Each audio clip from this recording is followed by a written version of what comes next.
A paz do Senhor, meus irmãos, que Deus abençoe a sua vida de uma forma toda especial.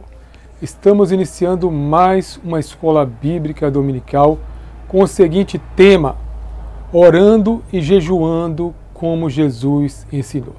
Também vou fazer a leitura do texto, a hora da lição, que nos diz: E disse-lhe o Espírito Santo, apartai-me a Barnabé e a Saulo para a obra a que eu tenho chamado. Então, jejuando e orando e pondo sobre ele as mãos, os despediram. Vamos agora para o nosso primeiro tópico da lição e logo comentaremos. Que nos diz: a oração é um diálogo com o Pai. Podemos dizer que a oração é o diálogo da alma com Deus, a qual aparece na Bíblia Sagrada em diversas formas. Quando Jesus Cristo, no Novo Testamento, ele estava falando sobre oração, ele mostrou como se deve proceder a oração e também como não se deve proceder na oração. O caso negativo foi quando ele reparou nos fariseus, que eles procuravam nas praças, nos locais públicos, para estar fazendo longas orações, com palavras difíceis, com as suas oratórias, para glorificar Deus? Não, para se autoglorificar, para que as pessoas olhassem e admirassem pela forma com que eles oravam, com suas palavras. Então Jesus mostrou que esse é o lado negativo, como não se deve ser no momento da oração. Ele também chama aqueles homens que estavam orando dessas formas, né? Tanto os fariseus como outros que se pronunciavam nas praças públicas, ele mostrou que eles eram nada mais, nada menos do que hipócritas. Queriam para si a glória, e a glória só pertence a Deus. Mas Cristo mostrou a forma correta de todos nós que seguimos a Ele fazermos a oração. Ele nos citou um exemplo: quando vocês orarem, entra no teu quarto, fecha a tua porta e em secreto fale com o seu Deus. É Deus que sonda o coração e Ele vai ouvir o seu clamor. Quando Ele ouvir o seu clamor, um coração humilde, um coração voltado somente para Ele, com certeza Ele vai responder a sua oração. Mas, percorrendo a Bíblia Sagrada, nós reparamos que há várias formas de se orar a Deus. E nós vemos também no livro de Daniel, no capítulo 9, versículo 4, mostra ali uma oração que o próprio Daniel, o profeta, estava confessando a Deus o pecado dele e o pecado também do povo de Israel, que nesse momento se encontrava cativo ali na Babilônia. Daniel, ele nos diz: orei ao Senhor meu Deus e confessei e disse: ah, Senhor Deus, grande e tremendo, que guarda o conserto e a misericórdia para os que te amam e guarda os teus mandamentos. Então o profeta Daniel, ele estava clamando a Deus porque eles estavam cativos, né, o povo de Israel, mas Daniel cativo na Babilônia. E Daniel, lendo sobre o pergaminho do profeta Jeremias, ele percebeu que a profecia sobre o cativeiro duraria apenas 70 anos. E já estava se cumprindo ali nos dias de Daniel 70 anos de cativeiro.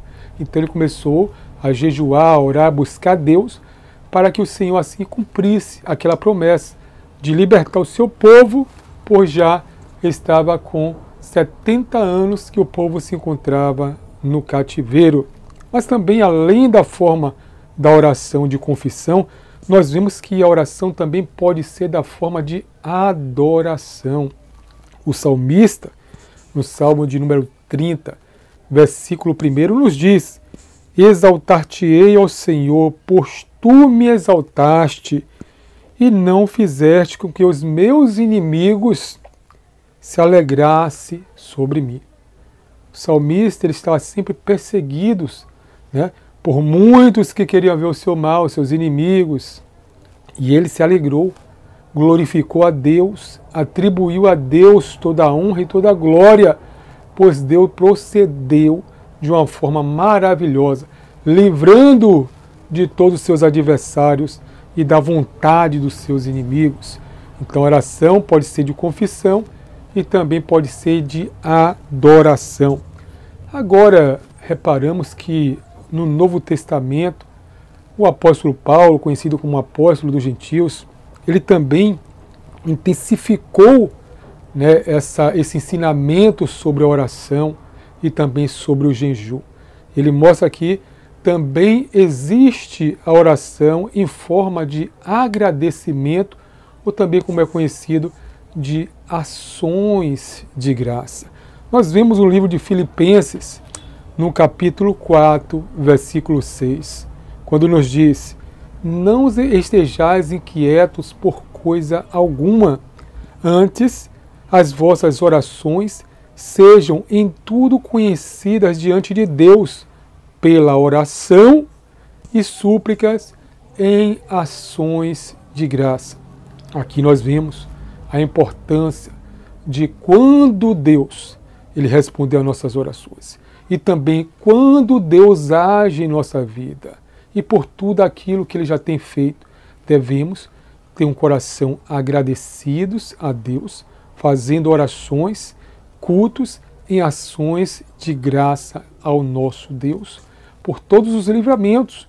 Só de estarmos aqui, né? Você aí me assistindo e eu aqui fazendo esse vídeo, já é uma bênção grande da parte de Deus, de estarmos vivos, com saúde, para estar glorificando o nome dEle e estar também levando a sua palavra a todos os povos. Devemos sim ter um coração contrito, um coração alegre e um coração cheio de agradecimento, porque só Deus é poderoso para fazer muito mais do que pedimos e também do que pensamos. Capítulo 6, versículo 9 de Mateus, os discípulos indagaram a Cristo acerca de que forma eles deveriam orar. Pediu para que Jesus ensinasse a eles a forma certa da oração, a oração que seria respondida por Deus. Os discípulos, por certo, eles percebiam quando Cristo orava, Deus respondia. No Evangelho de João, no capítulo 11, podemos perceber que quando Lázaro estava 4 dias de morto, Cristo, antes mesmo de mandar com que Lázaro saísse daquele túmulo, ele orou.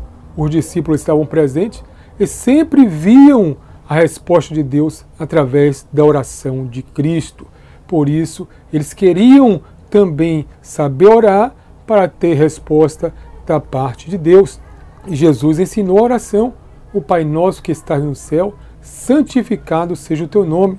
Aqui mostra que Deus, reconhecemos a Deus como nosso Pai e que Ele é provedor de todas as coisas. Em contrapartida, temos que também estar atento de termos uma vida santa aqui na terra, para que o nome de nosso Deus, o nosso Pai, seja santificado. Também nos diz que o Senhor venha suprir as nossas necessidades. O pão nosso de cada dia nos dá hoje, sabendo que Deus está no controle, queridos, de todo tipo de situação que acontece aqui na terra. E Ele não vai deixar que você, que a sua família venha passar necessidade.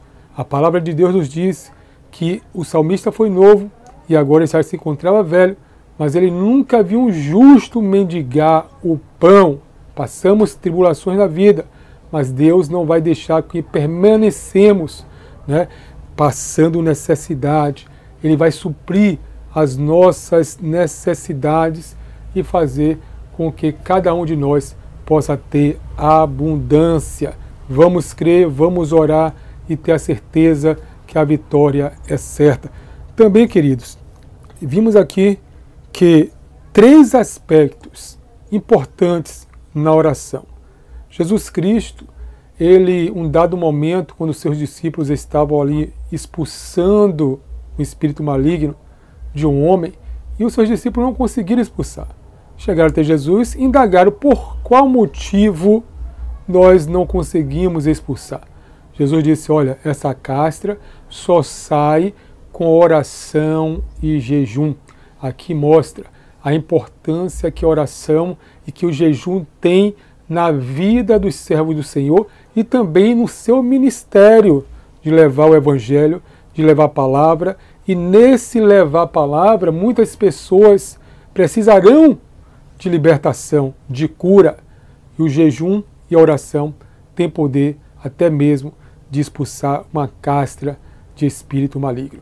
Então, queridos, nessa lição nós aprendemos acerca do jejum e a importância também da oração. Jesus mostrou o modelo certo de que forma devemos orar a Deus e também da qual forma nós não devemos se apresentar em oração diante de Deus, como foi a forma dos fariseus, que buscavam para si o reconhecimento, buscavam para si a glória, e a glória só pertence a Deus, o Senhor e soberano de toda a terra. Que Deus continue abençoando a sua vida de uma forma toda especial. Se você gostou, possa curtir, comentar e também compartilhar para que mais pessoas sejam alcançadas através do estudo da Palavra de Deus. Que Deus abençoe a todos vocês e te espero na nossa próxima lição, se o Senhor bom Deus permitir. Shalom, povo de Deus.